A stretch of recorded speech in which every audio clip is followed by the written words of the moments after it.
think one of the fascinating things about water in the New Zealand perspective is how little thought we've given it until relatively recently. I think that that historical kind of lack of awareness around in New Zealand around the importance of water has been because we've grown up with water always, it's always been there, and it works, and people only notice there's a problem with it when something's going wrong. So the infrastructure for it is all buried in the cities, and it's kind of out of sight, out of mind. But when you look at those sustainable development goals, you can see that water.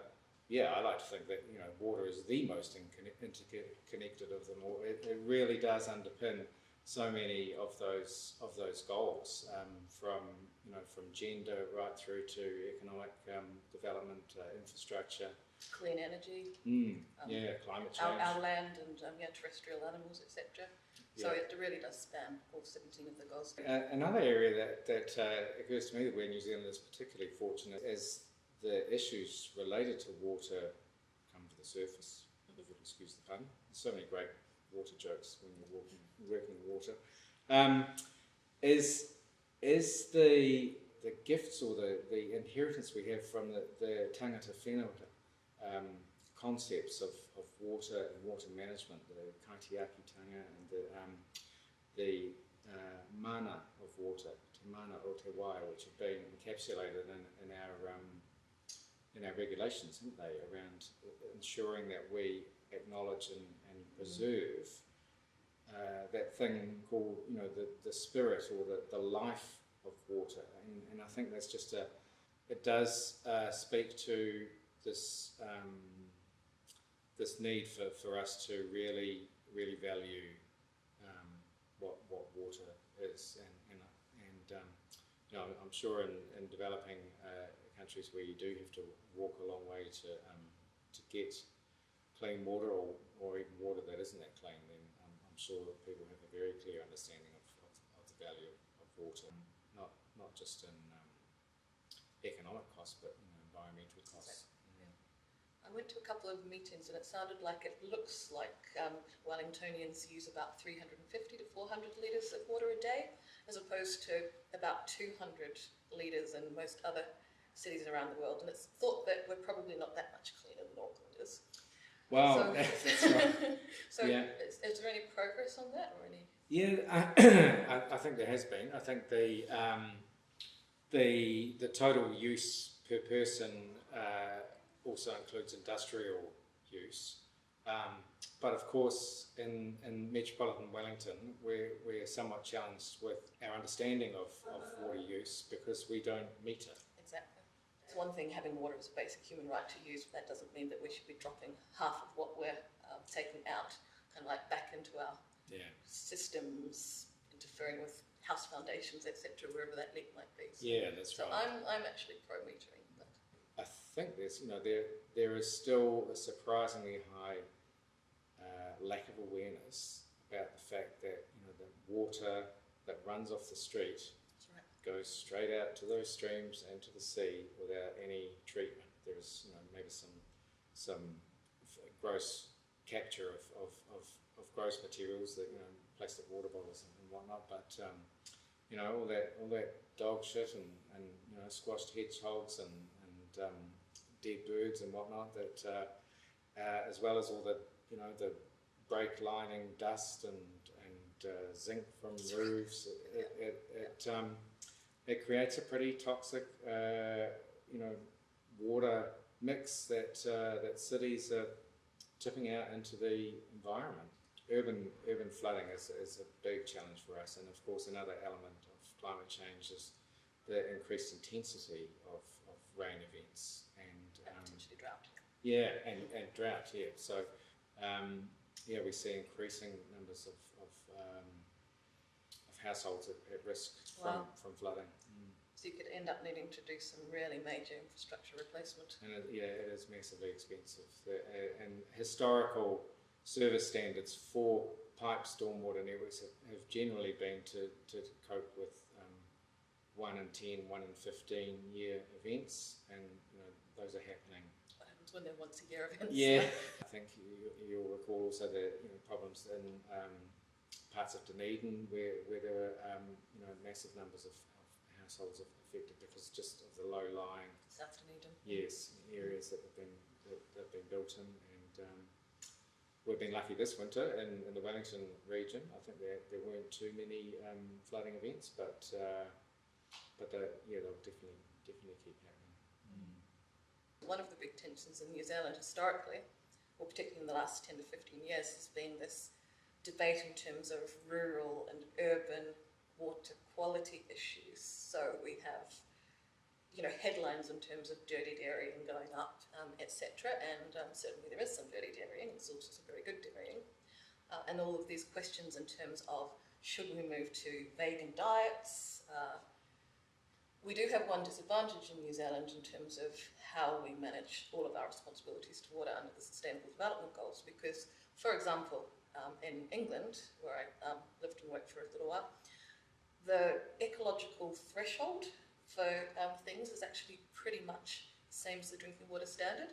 So the water companies are actually incentivised to go and put things into place to actually keep the waterways clean, because it's so much easier to, again, yes, keep that dung and urine out of the system and intercept it than it is to then treat it when they take out the water. But here, some of our ecology has evolved to much lower nitrate in particular levels. And so we start to have these ecological problems, these problems in terms of looking after our ecosystems and our biological kind of heritage much quicker than other countries. So when you're looking at sustainable water use, I guess it really does depend on the land use, doesn't it? In terms of for agriculture. I was actually thinking this morning that New Zealand is far more lucky than most countries in terms of almost all of our population has got access to very good drinking water and sanitation. We've got broader issues in terms of water quality, etc. And of course here in Wellington and in other parts of New Zealand, it is really the linked disasters where I guess we're the most vulnerable. But if you look internationally, you've got 3 out of 10 people around the world lack access to an improved water supply. The definition is something like you can walk to the source and back in either an hour or 2 hours. I can't remember which, but that means there's more than 3 out of 10 people who might still have to walk half an hour to get their water. Right, yeah. And of course the one of the realities of that is that mainly the people doing the walking are women and children. And so, it does, water, it's fascinating because in the international context, you can look at it through geopolitical lenses, such as, one country damming a river. Totally. For power, having a massive impact on the neighbouring country that that was relying on the downstream water for that. You can look at it on the economics of water. Where is the highest value use? If a country is prioritising its agricultural or economic development, where does that leave the people and especially the women that are walking to water? So it's a fascinating lens to look at development and sustainable development. Yeah, it really is. There are many in New Zealand who don't have access to healthy, clean, safe water, particularly in rural areas. That's right. Yeah, the Ministry of Health is saying. Is it something like 200,000 people that aren't served by water that is treated and safe? So looking to the future, I think that having people that are aware of the consequences of their own actions on the environment, on water supply, on water usage, I think is going to be a big shift. And just one example of that is in disaster preparedness. So our networks are fragile, and particularly in the Wellington region, where we have essentially we have a very long and skinny supply network, so it's very vulnerable to breakage in an earthquake, and those pipes will take a long time to repair. People need to be prepared to be without water, and again, so I think it's for me it's around personal responsibility to look after this asset that is so critical to New Zealand's economy, and to tourism, to agriculture, to all the things that drive our economy. Just depend so much on a sustainable water resource. So speaking personally, make sure that you've got some safe, clean water stored at home. That is very important. Yeah. And that is Wellington's risk. Yeah. And that, yes, precipitation events, flooding, landslides, etc. are going to get worse, and that we really could be cut off from our clean water supply for days to weeks, really. I almost wonder if we've moved into a time when there's a bit less confrontation and people actually going, okay, we've got a problem, we just have to work together. Yeah, no, I think you're right. I think there has been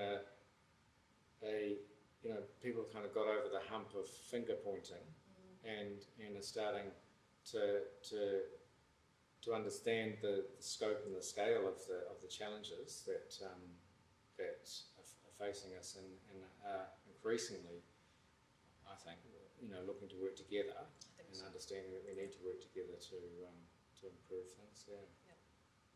It's very much something that we as individuals can do something about. Yeah. So Wellington has banned plastic straws, which are a really common sight still to see washed up on the harbour beaches. Yeah.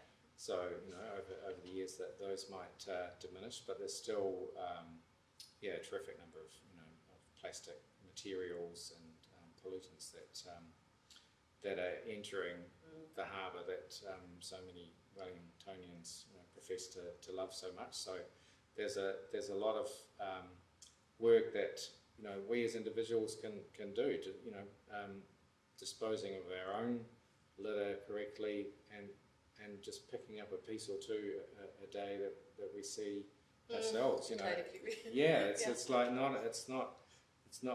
It's not all about leaving it up to somebody else, the council, the government, or whatever. It is about taking individual action as well.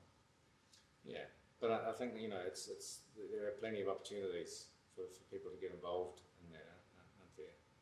Both at home and abroad. Sure. Yeah. So lots of restoration opportunities. Yeah. For our rivers in particular. Yeah. Lots of opportunity to think about what you're putting on your garden and what might be washing off into the stream. Right. Yeah. All right. Well, let's drink to the future.